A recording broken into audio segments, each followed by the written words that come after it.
As you know, and you mentioned the importance of CMS as kind of the federal regulator, CMS is very predominantly signaled the move to value-based payment.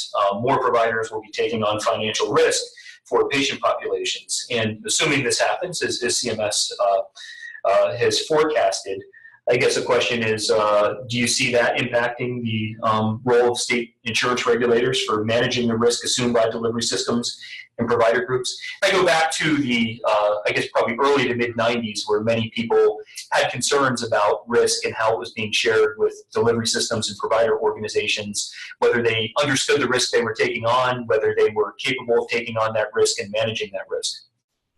I think that's a critical issue, and I think it's a very timely question. You know, it's an issue we also have to figure out nationally. For example, we need to figure out we'll use accountable care organizations, I think is a good example of what you're talking about. We really haven't figured out yet what the regulation should look like around accountable care organizations. I think to date, at least in Pennsylvania, my understanding is these entities have really only taken on what we would call upside risk. So they can only benefit, and there are really only incentive payments for high performance. They really haven't taken on the downside risk, where they have the potential to lose money if the model doesn't work out as it was intended. So I think this is now changing, though, with CMS's new rules. And so I think going forward, we are going to see that potential for the downside risk. So it becomes really critical that all of us, I think, around the country figure out what this regulation should look like.